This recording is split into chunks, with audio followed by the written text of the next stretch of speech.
Morning, everybody.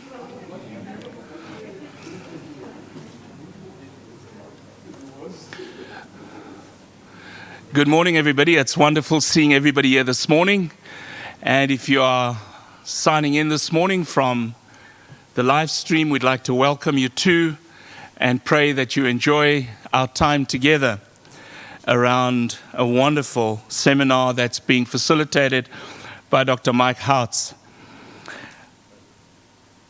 I'd like to very quickly just mention to you a brief history of his education or his involvement in science. Dr. Michael Houts has a PhD in nuclear engineering from the Massachusetts Institute of Technology. He was employed at Los Alamos National Laboratory for 11 years, where he served in various positions, including team leader for criticality, reactor and radiation physics, and deputy group leader of the 70-person nuclear design and risk analysis group. Dr. Houts currently serves as nuclear research manager for NASA Marshall Space Flight Center and is also the principal investigator for NASA's Space Nuclear Propulsion Project.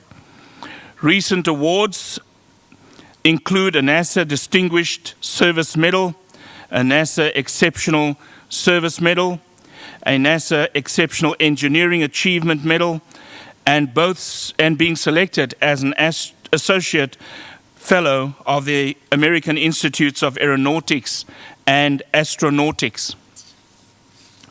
Now, a lot of these words means absolutely nothing to me.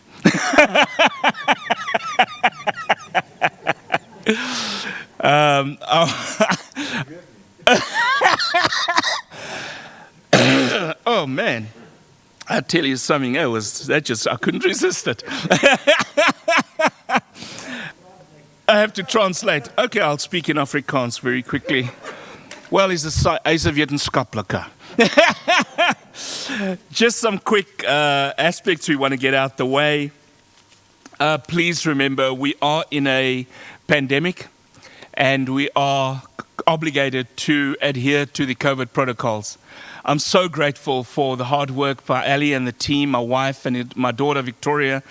It's really wonderful, the work that they've done to make sure that everything runs smoothly, and many others that are involved in the team.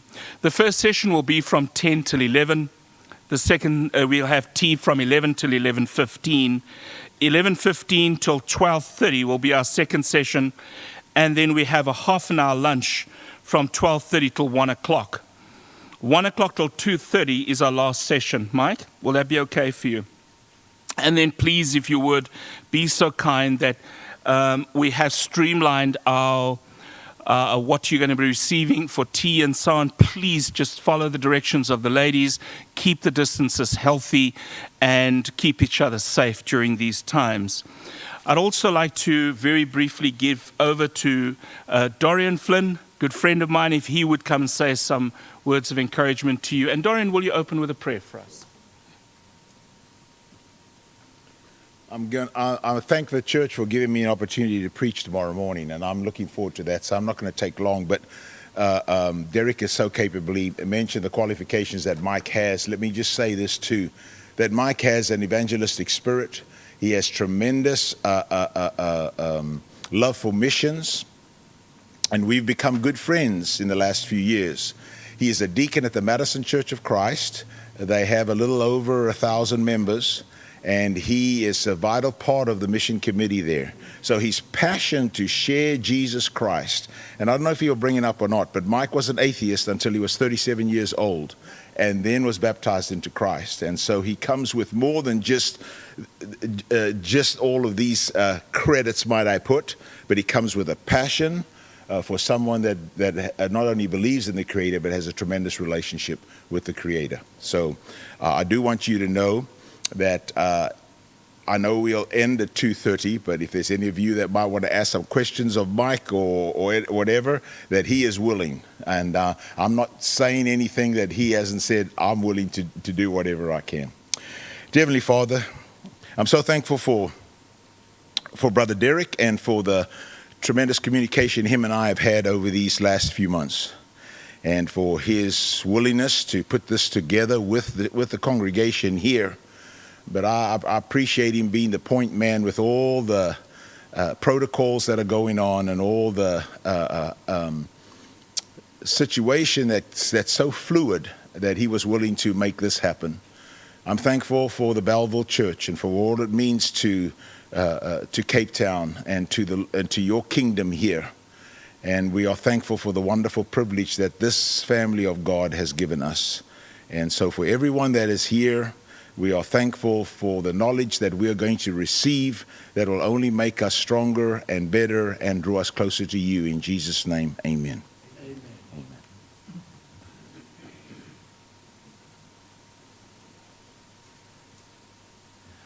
Well, good morning. I'd like to thank everyone for being here. Also, I'd really like to express my appreciation to Derek and to the congregation here for hosting this event. To me, it's a very important event because, as Dorian said, I grew up outside of the church. And all I can say is I felt like I was deceived from a very young age until I was baptized. And so I'm just extremely excited about opportunities to speak about this topic. And the topic is true science is the Christian's friend. And what is so ironic to me is we go out in society and many people somehow think that science is against the Bible. Well, there is a lot of fake science that atheists will use to try to discourage people from being Christians, to try to draw people away from Christianity.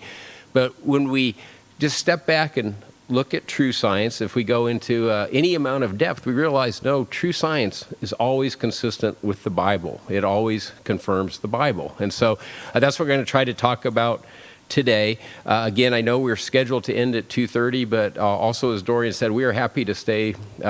We'd actually look forward to staying as long as anyone has any questions. If there's any topics we cover that people would like more detail on, again, would just look forward to the opportunity to continue the discussions. Also, on the screen is my email address. Feel free to email me anytime if you have questions after the seminar. A lot of times a seminar is given, and yeah, I'll be like, wow, that was great. And then, of course, half hour after everybody leaves, I'm like, oh, yeah, I wish I'd asked this, or what about that? So again, feel free to email me anytime. And then also an organization that I'm blessed to be able to work with, Apologetics Press, their website is there, and it also has some of this information. Again, it's very relevant, very useful. I do want to start out saying I'm here. I am really looking forward to this presentation, but please, as the Bereans were told to do, go home and check everything I say against Scripture. Make sure everything I'm saying is consistent with Scripture.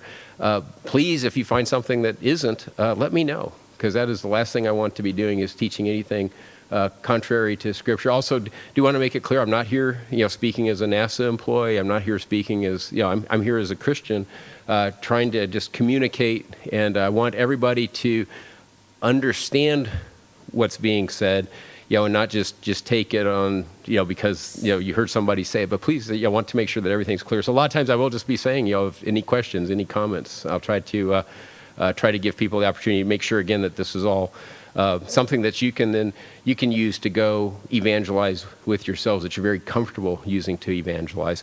I do want to make sure that we keep the goal in mind.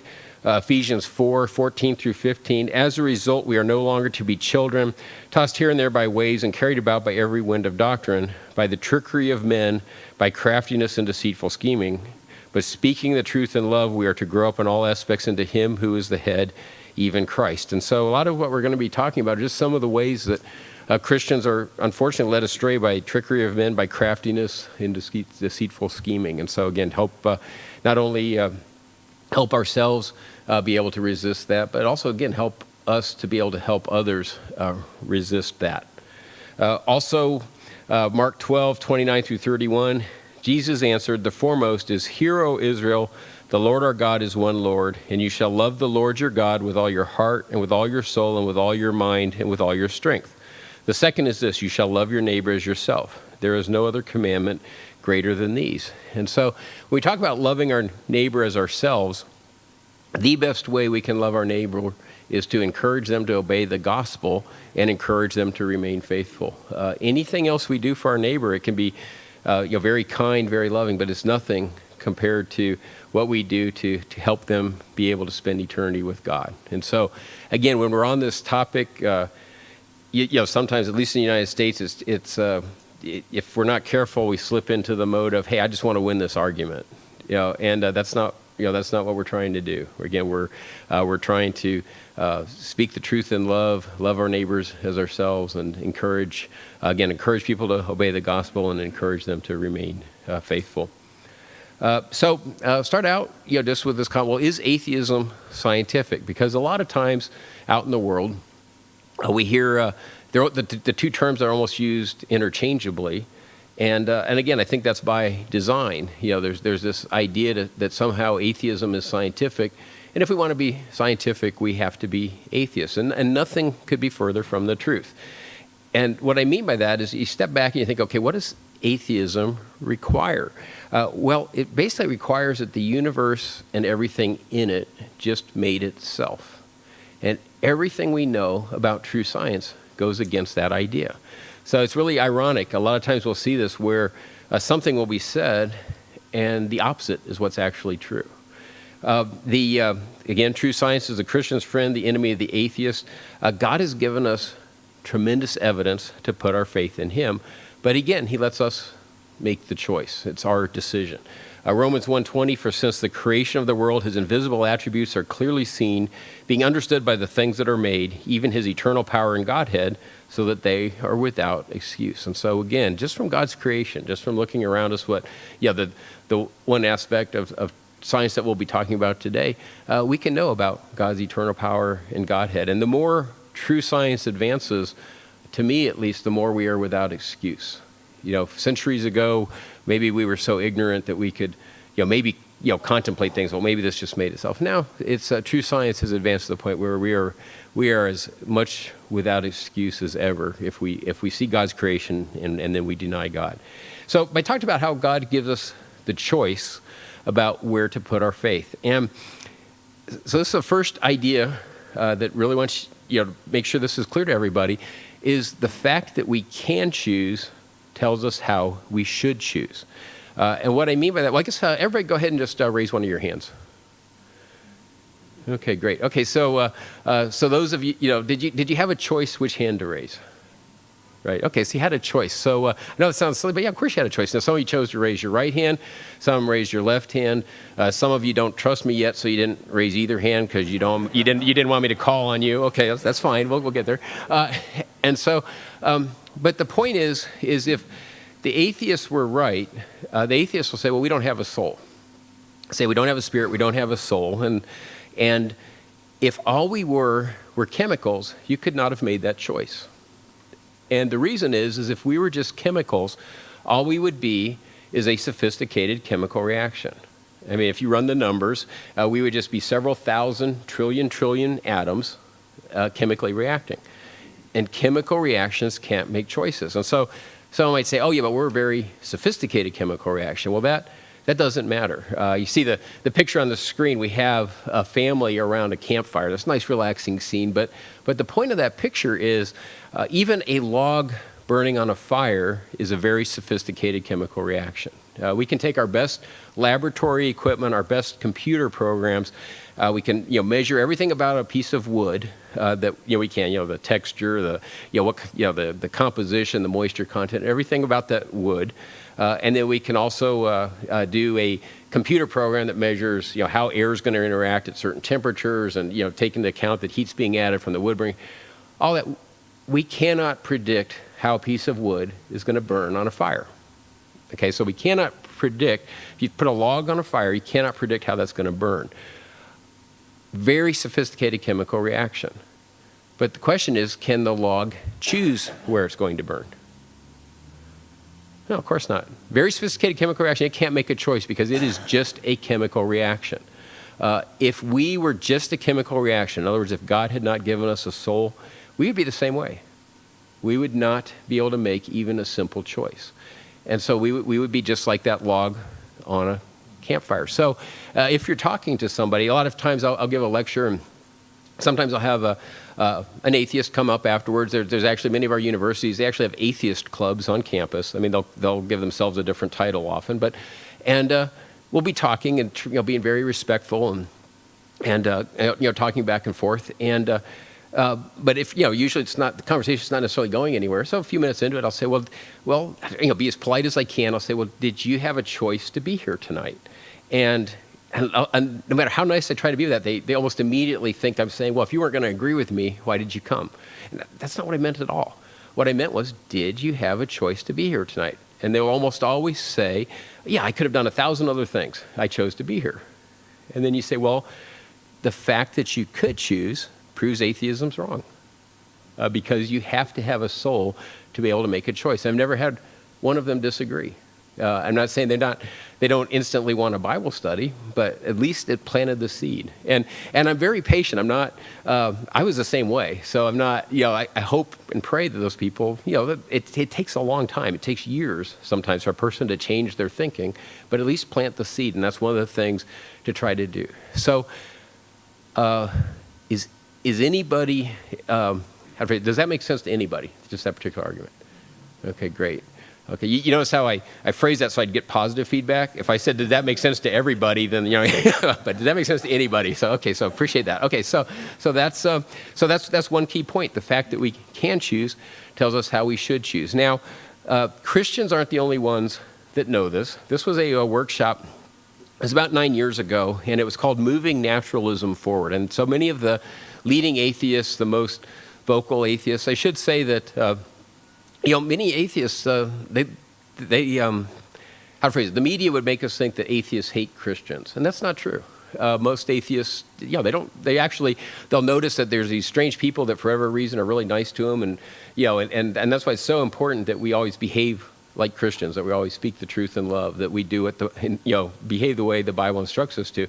So most atheists, they don't hate Christians, and so that's one thing I want to make clear. Now, a lot of these members at this workshop, they were actually some of the more vocal, kind of anti-Christian, kind of ones that get the media coverage, come across at least portrayed as really hating Christians. But I did want to stress when we're talking about this, that most atheists are not like that.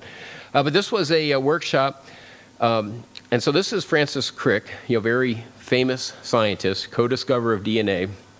He says, your joys and your sorrows, your memories and your ambitions, your sense of personal identity and free will are in fact no more than the behavior of a vast assembly of nerve cells and their associated molecules.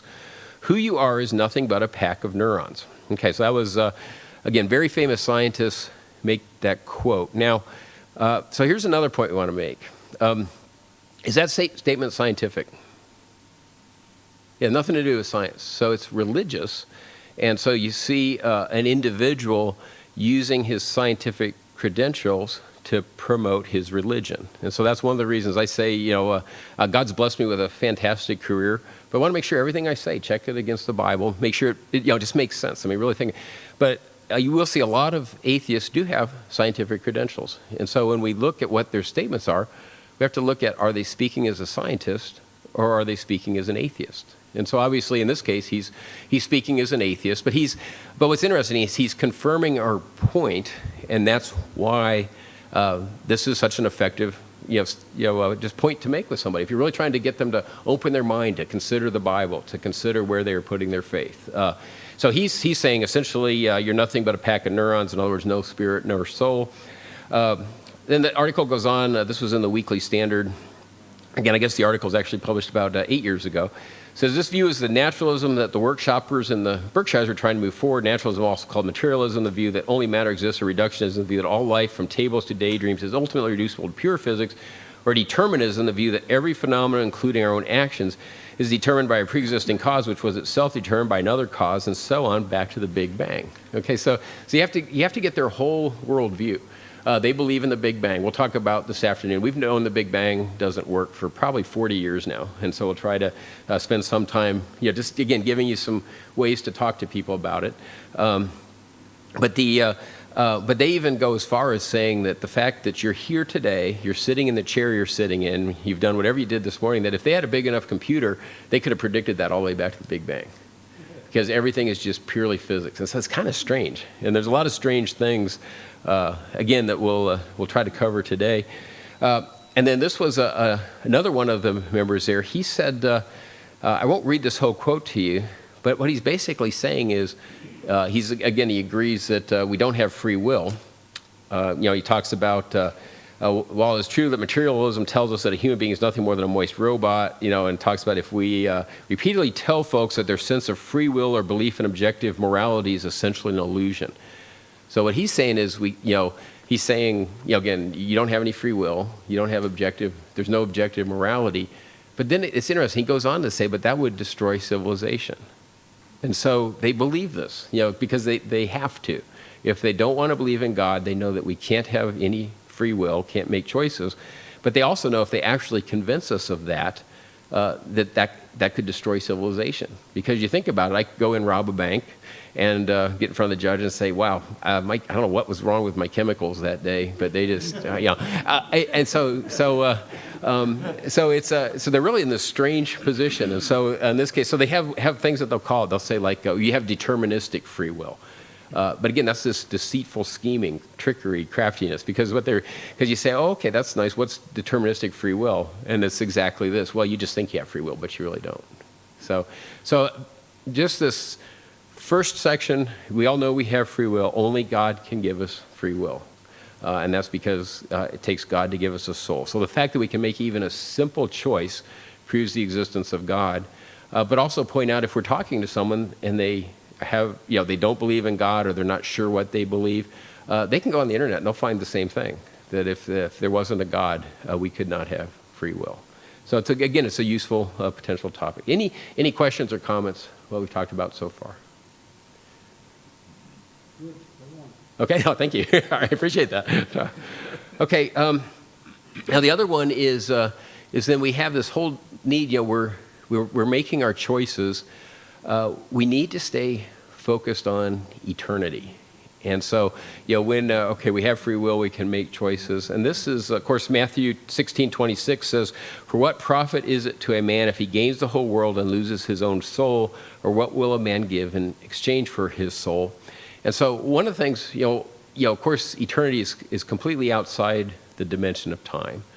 But if we think about eternity as an infinite number of years, maybe another way to think about it, then mathematically, literally, a very long life on Earth. If it's 100 years is a long life now, 969 years, Methuselah, that's zero compared to eternity. And so when we're making our decisions, it's so important that we stay focused on eternity. And that's why I've been so impressed by the Belleville Church of Christ, by the congregation here, because we hear about you even back in the United States, and just that you've gone through this whole pandemic. You've kept your focus on evangelism. You've kept preaching the gospel. It's encouraging, really, to the world. I'll say that, because that is what is so important. Because there's 1 out of every 40,000 people dies every day. Whether it's and it's actually a little bit more than that. But that's no matter what. That's before the pandemic. That'll be true after the pandemic. When you think about it, just on average in a given country, 1% of their population will die each year. Again, just no matter what. And so those are huge numbers. I believe someone said South Africa has 60 million people roughly. Well, that means 500,000 people are going to die each year. And depending on if they've obeyed the gospel or not, that will determine where they spend eternity. And so it's just so important that no matter what situations we're facing, that we continue to evangelize, we continue to preach the gospel. And again, just wanted to compliment your congregation, because you've done a tremendous job getting through this pandemic. Again, keeping the focus where it needs to be. And so really appreciate that. But again, when we're choosing, stay focused on eternity, because that's, again, anything physical is zero compared to eternity. Okay, the other one, this is kind of a question you'll sometimes get asked. So has anyone ever heard the question, well, if God made the universe, who made God? Okay, so that's a question. It's a good question. So we just talked about how eternity is outside the dimension of time. And if we read in the Bible, say, for example, reading Genesis, just first verse of the Bible, Genesis 1:1, it says, "In the beginning, God created the heavens and the earth. Okay, so in the beginning, so that means that not only did God create the heavens and the earth, but God also created time. Okay, so God created the heavens and earth. He also created time. So for God to create time, he has to be outside of time, right? Okay, so now the question really becomes, okay, can anything outside the dimension of time have a beginning or an end? Exactly, yeah. Yeah, the words beginning or end, they make no sense outside of time. It's a little, not, I have no idea what it'll be like in eternity. Because right here I'm thinking, okay, I'm trying to put one word after another. Well, the word after doesn't make any sense outside the dimension of time. So I mean, it's not easy to think about, but just think about, okay, anything outside the dimension of time cannot have a beginning or an end. So by definition, God cannot have a beginning or an end. Because again, he created time. That means he has to be outside of time to have created it. And so that's a very important point, because the Bible addresses that in the first verse. There's just dozens of false religions out there that never address that point, or they address it in a way that's not accurate. So when we're trying to lead people to Christianity, once they've decided, okay, there's a God, we're trying to encourage them to study the Bible with us. When we're trying to encourage them to become Christians, that's one way to say, okay, here's another reason you should really be putting your faith in the Bible. And there's obviously many reasons. But again, even the atheistic theories really struggle with this. And we'll talk again about the Big Bang this afternoon. But you always go back to, okay, what started the Big Bang? If you're talking to an atheist, and they always have to appeal to something supernatural. Now, they won't admit, or they won't say they're appealing to the supernatural, but they'll have things like, well, there's this, I think a popular one now is there's this multiverse generator outside the observable universe. Okay, well, that's outside the observable universe. It's an appeal to the supernatural. Or they'll talk about the Big Bang. It was this point of infinite density where the laws of nature don't apply. Well, guess what? If the laws of nature don't apply, you're supernatural. So even though they'll try to say, well, there's nothing outside of nature, even their own theory, it forces them to appeal to the supernatural. And then again, you go back and you say, okay, well, how does your multiverse generator give me a choice of which hand to raise? Which, of course, it can't. So, again, it's an ongoing discussion. As was mentioned, patience is so important, because people don't change their worldview like that. But by planting seeds, and getting them to think, you'll have an effect on people. I'll also say, when I was outside the church, someone would say something that made total sense to me, but I would do my best. We called it poker face, and I would do my best to make them think they were having no effect on me whatsoever. And I still feel guilty about all the people I probably demoralized across, over my life. But that's so expect that, but be very patient and persistent. Okay, so we know we have free will. We know that when we make our choices, we need to stay focused on eternity. The Bible, any of the questions that we have about the Bible will answer. And of course, that was just a simple one that we asked, who made God? But there's other questions we can ask people. And so this is one that, again, if someone's saying, well, no, I put my faith in science, I trust this, which, again, true science, agree 100%. And so, but a question can be, starting to relate to, again, this idea that the universe and everything in it just made itself. Well, maybe one of the first questions we ask them, well, what about life? If the universe and everything in it just made itself, well, what about this idea? And we'll go in, unfortunately, go into museums, or you go online, or all kinds of magazines, movies, zoos. They talk about how 3.8 billion years ago, life just made itself. And so that's what you'll typically run into. Does anybody here ever watch the Star Wars movies? Okay, so Star Wars. Okay, so when they start out and they go a long time ago in a galaxy far, far away. Well, I think the reason they do that is because a long time ago in a galaxy far, far away, well, hey, anything could have happened. So so you're not having to think about the movie or think, well, how's that work? You're just enjoying the movie. So, well, to me, it's kind of the same thing. They have this mystique that somehow something we know that's impossible, that somehow by saying it happened a long time ago, that makes it more credible. And it doesn't. But we'll talk about that more. But it's kind of this idea. So you hear, 3.8 billion years ago. Well, the chemistry was the same, the temperatures, pressures, the available elements, all that was the same. So it doesn't matter. We'll talk about that more. But just to start the conversation, if someone says this or you're in a discussion, a lot of times it's good to ask someone a question. Again, we're trying to encourage people to objectively consider the Bible. We're trying to speak the truth in love. We'd love for them to visit church with us. So a lot of times just asking a question can be a good way to introduce a topic. So one way to phrase this question is it scientific to believe that something happened spontaneously, in this case it'd be life arising from non-life, that we've been unable to duplicate given our best laboratories, our smartest scientists, and virtually unlimited financial resources? Okay, and so because you think about it, we've spent hundreds of billions of dollars on biotechnology, incredibly smart people working in that field, incredibly sophisticated laboratories. If you get a chance to tour a modern biotech lab, really encourage it. It's just amazing. We've never come close to making life from non-life. Now, again, there's a lot of fake science out there. I think a couple of months ago, we were able to take modify a tiny part of DNA out of it, and so synthetic life. It's like, no, that's just, it's like saying anyway, that's where our technology's gotten. Nowhere close to making life from non-living material, but we teach as fact that life just made itself. And so if I phrase it this way, is it scientific belief that something happened spontaneously we've been unable to duplicate given our best, I've never once had a person say it was scientific. Now, I had a lot of people say, well, it's not scientific, but it's still what I believe.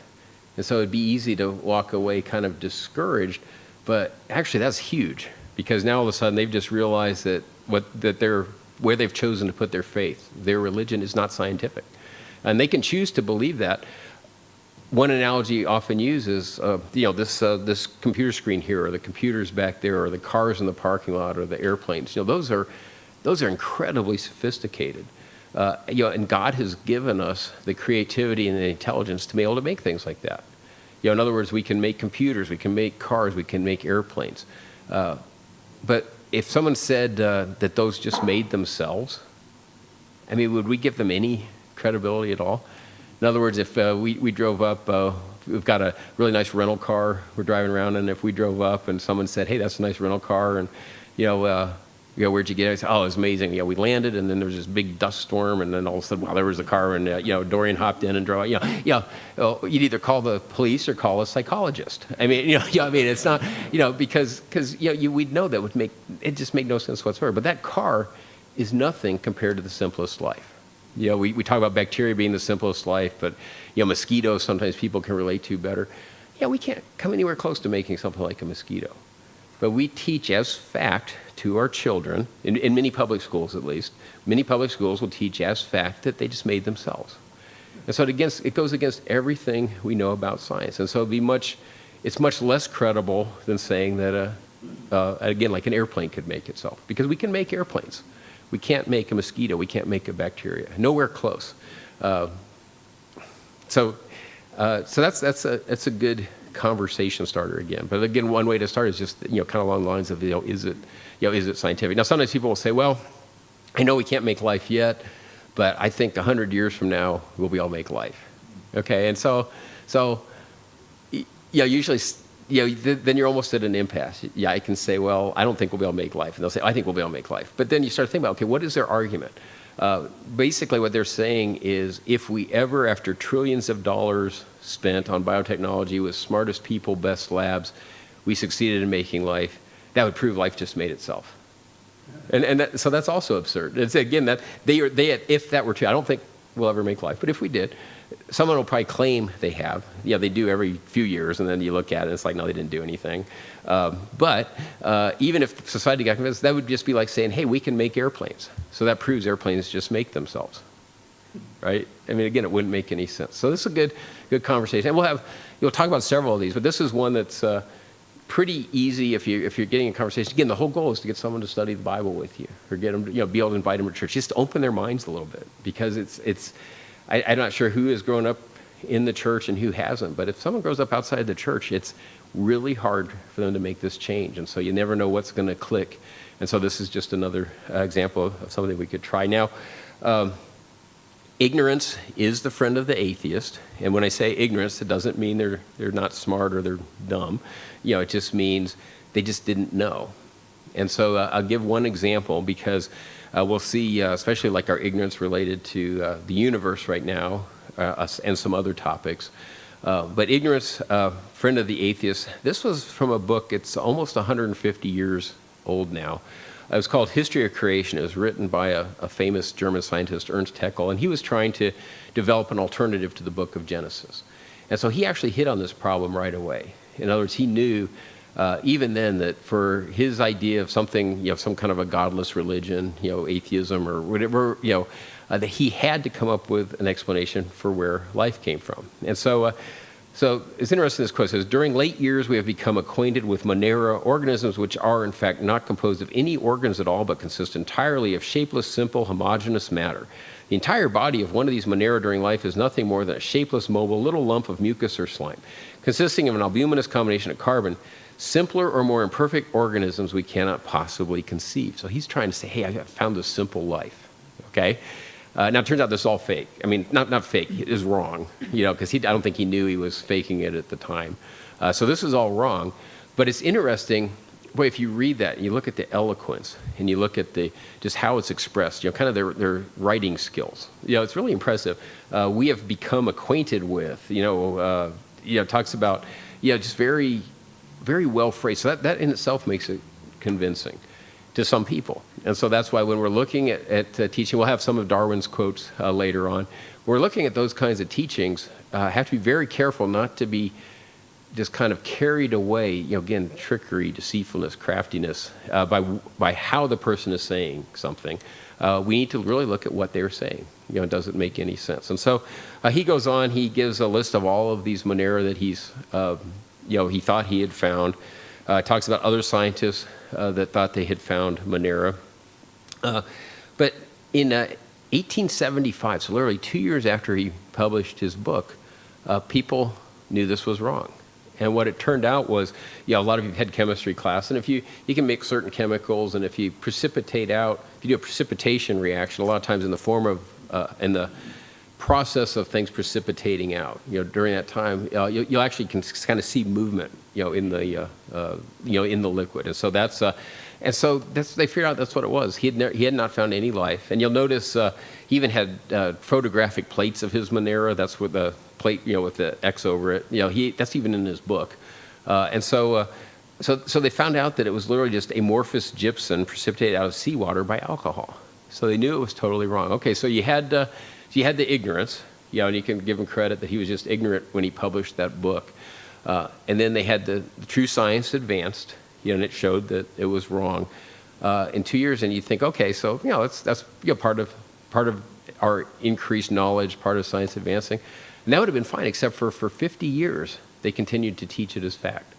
So it just conveniently they forgot to mention that all this was wrong. And so for 50 years people were taught that, oh yeah, we found these Monera and these is simple life, and and maybe that simple life, the idea that it could just somehow make itself. Now, what he mentioned a little while ago was that's why, to me, Romans is more true today than ever, Romans chapter 1, because we are so without excuse.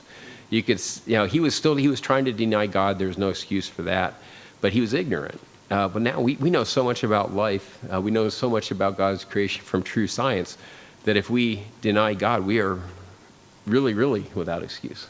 Not just without excuse. So this is, since that time, of course, in the 50s, we discovered DNA, extremely complex molecule used to code for all the physical characteristics of all life, consists of nucleotides.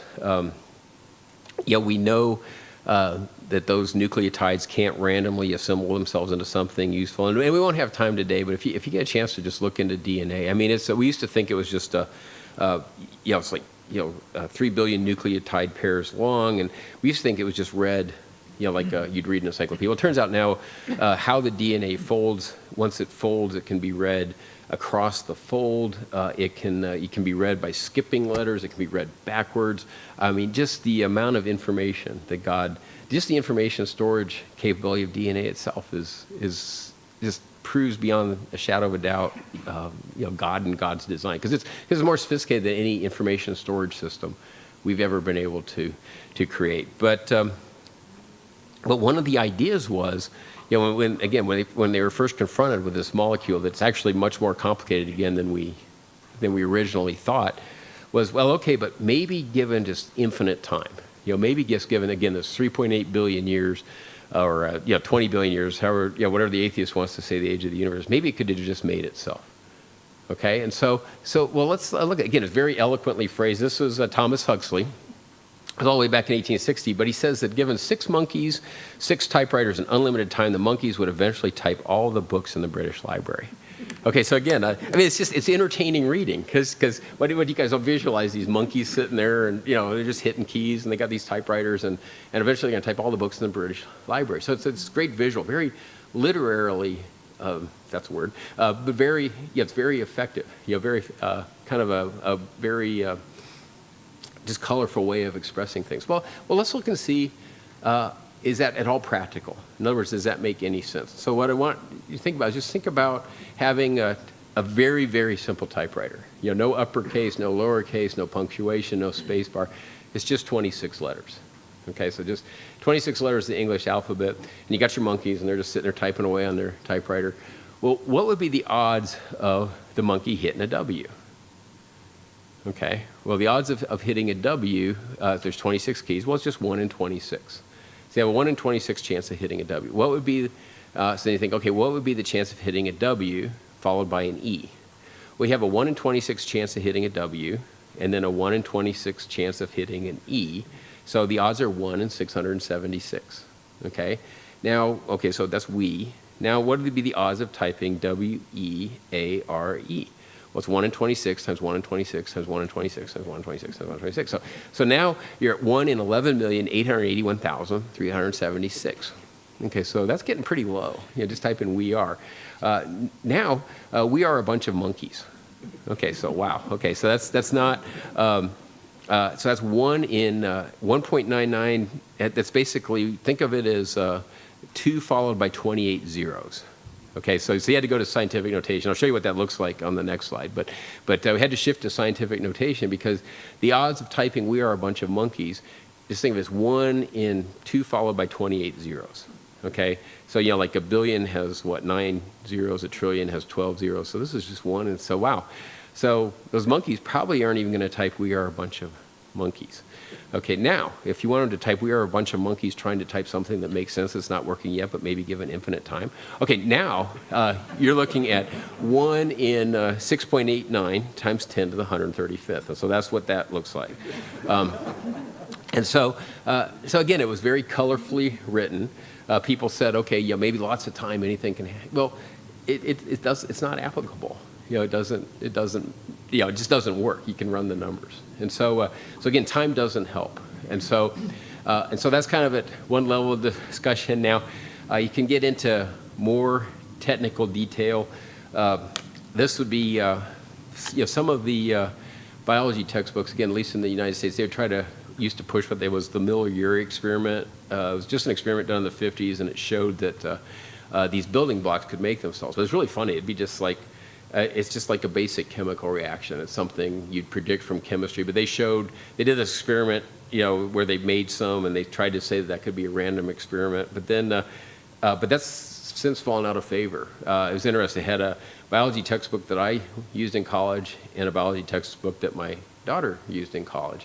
And the one I had, it just, this experiment, it proves all this and this and this and this. The one my daughter had said, well, we used to think that, but now we don't believe it anymore. But what was funny is 2 of the 4 editors were the same. And so they realized, but the reason was that particular experiment, again, it was readily predictable from a freshman chemistry class, but it also, they didn't mention so many things. They'd made these nucleotides, but they were only like 1 to 2% of the product. When you're making something like DNA, you notice the physical structure of the DNA is very important. They had what they call left-handed and right-handed amino acids.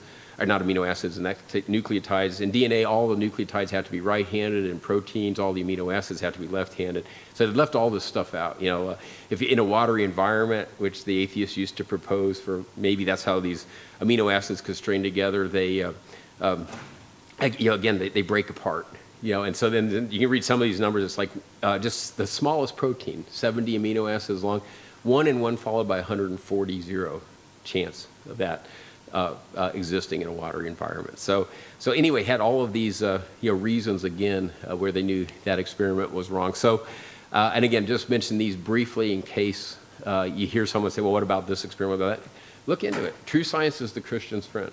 And so again, investigate yourself. The Apologetics Press website has a lot of good information, but don't let someone, how to phrase it, don't let them, I'll say bluff for lack of a better word. And again, speaking the truth in love, but just call their bluff. Just say, oh, but what about this experiment? And true science always confirms the Bible, is always consistent with the Bible. We did a probe into Jupiter in the mid-'90s, the Galileo probe, and again, some atheists were saying, "Oh, we'll find life, in the Jovian atmosphere." We found essentially nothing. I mean, we found some very, like C2H6, basically molecules even simpler than what you have in your propane tank. But we found, essentially nothing that could be considered precursor for life. And then finally, some of the more vocal atheists, they'll write computer programs that have a predetermined result, and that has absolutely nothing to do with life making itself. In other words, they'll write a computer program where they're saying, "Oh, this computer program is going to write a sentence," and they just run it, and then as soon as it gets the right letter, it freezes that letter, and so it's totally irrelevant. But you'll see things like that, just available on the internet. So scientists, again, they've long known this, that life can't just make itself. They know that this is impossible. And so this goes back to the point about keeping people focused on eternity and being able to evangelize. Because this is a quote, this is Fred Hoyle. Now, Fred Hoyle, he actually coined the term Big Bang. So he named the Big Bang Theory, very famous British astronomer. And this is one of his quotes. He says, "The likelihood of the formation of life from inanimate matter is 1 to a number with 40,000 zeros after it." And he was actually, just saying that 1 in 1 followed by 40,000 zeros. Now, it turns out he was actually being optimistic. I think he was just trying to figure out like proteins in an amoeba or something. But anyway, 1 in 1 followed by 40,000 zeros. And he's not a Christian. It says, "It is enough to bury Darwin and the whole theory of evolution. There was no primeval soup, neither on this planet nor on any other. And if the beginnings of life were not random, they must therefore have been the product of purposeful intelligence." Okay, so just think about, you're knocking on someone's door, you're outdoor knocking, and someone answers the door, and you mention life, and they say that back to you. Okay, so what would you be thinking? You'd be like, wow, this is fantastic. We need to do a Bible study. They might want to get baptized tonight. I mean, just think of it, because he's basically saying that life has to have been the product of purposeful intelligence. Well, the problem was with Fred Hoyle and many other people is he knew evolution couldn't work. Many ways, again, we'll keep talking about today. So they know evolution's, fake science, or in his case, he just knew it was false. He knew it couldn't work. But for whatever reason, he didn't want to believe in God. Okay, so he came up with a third idea. So his idea, and he wrote 3 books on this subject, it was called directed panspermia. Okay, so does anybody want to take a guess what directed panspermia is? Okay, well, it's a technical name, so it must be correct, right? Okay, yeah, it's like, no. I mean, so that was a very fancy way of him saying that, okay, he doesn't want to believe in God, but he knows evolution can't work. And so the way life got here on Earth was that aliens put us here, okay? So I don't know if any, that one's all over the internet, of course, this idea that aliens put life on Earth. So, but he's a very smart man. So what would be the obvious question? Exactly, yeah, who made the aliens? Okay, well, that's easy. The smarter aliens made the aliens that put life on Earth, okay? So and then you have, well, okay, but who made the smarter aliens? Well, the really smart aliens made the smarter aliens. And so he never answered the question. And so that's what's so, I don't want to call it frustrating, or because he's smart. He had to know that he hadn't answered anything by saying that aliens put us here on Earth. He had just, again, goes back to a long time ago in a galaxy far, far away. He just said, well, we'll just imagine that those aliens came from someplace. We won't deal with it. And so again, that's why when we're talking about these types of ideas with people, when we're having these types of discussions, we need to again stay focused on helping them out. Yeah, you had a question. That's how fairy tales go. Yeah, oh yeah. A small town far, far away, long ago. Yeah. And then it's all good, I mean, because, he said fairy tales start, small town, long time ago, or faraway kingdom, or, exactly. So, because it just encourages us to imagine things. And so aliens, that's, and you just think of how many science fiction movies involve aliens, I mean, it gets people's imagination going. But, again, this is such an important topic, that, we have to, again, bring people back to reality from time to time. And so again, another point, just want to mention, we know we can trust the Bible and God's plan of salvation. Romans 1:16, for I'm not ashamed of the gospel of Christ, for it is the power of God to salvation for everyone who believes, for the Jew first and also for the Greek. And so when it says that not ashamed of the gospel, we need to make sure that we're comfortable talking about any topic in the Bible, or at least comfortable telling someone, I've never really, I hadn't thought of that before, let me get back with you, and then getting back to them soon. Because otherwise, we don't even want someone to get just the wrong impression that we're ashamed of the gospel. And ashamed is a strong term, but we need to know that, everything from true science, what we're talking about today, is consistent with the Bible. And then, of course, but really any topic of the Bible, we need to be confident. We need to be willing to lead people, any struggles they might be having, anything that's causing them doubts, anything that's keeping them from objectively considering the Bible. And then also want to point out, of course, that if someone says, well, what must I do to be saved? There's so many examples in the Bible, so much Scripture. So just have in mind what we will say back to that. Now, this is important because my wife and I, we were looking. We went through a lot of denominations before we found the church, and we'd a lot of times we'd say, well, what do you think about this, or what do you believe about that, or what would, and we'd always get an answer. But when we visited the church, we asked one of the elders, we said, well, what do you think about this? And he says, well, it doesn't matter what we think, doesn't matter what I think, it's what the Bible says. And that was literally the first time anyone had ever said that to us. And in hindsight, that was so obvious. But we weren't. Again, just to me, that's a fantastic response. If someone says, well, what does the Church of Christ believe about this? Or they might say, what does Belleville believe about that? Well, just say, it doesn't matter what we believe. Let's see what the Bible says. Let them read it for themselves. And so that's why, again, but just realizing that, again, the Bible is very clear on all those topics. Now, what I thought we'd do, we have about 10 minutes before the tea break, so I wanted to go ahead and introduce the next topic, just so that we have some time to, kind of be thinking about it, or we can talk about it on the tea break. So what I'm going to do is I'll give you a quick preview of what we'll be talking about this afternoon. And okay, so we can, any questions on the 100 slides we just went through? Otherwise, we'll start on this one.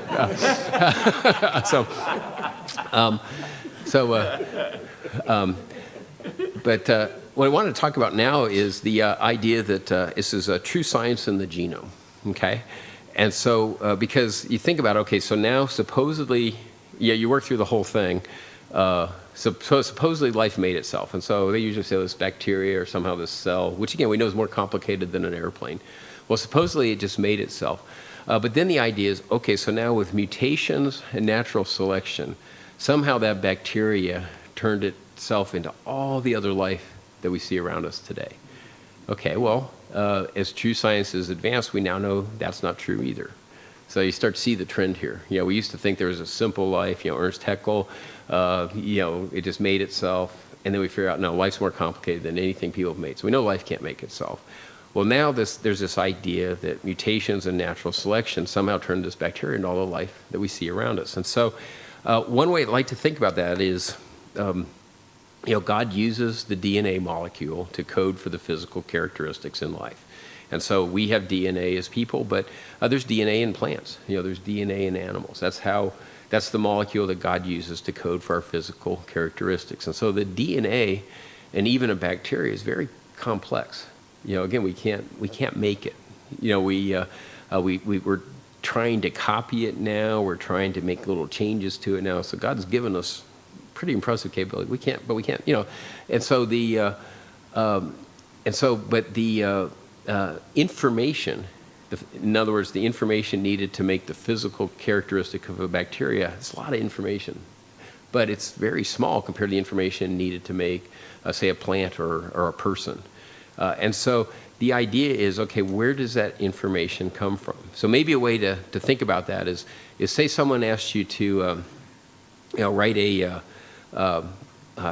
sentence about butterflies, okay? And so you have an encyclopedia.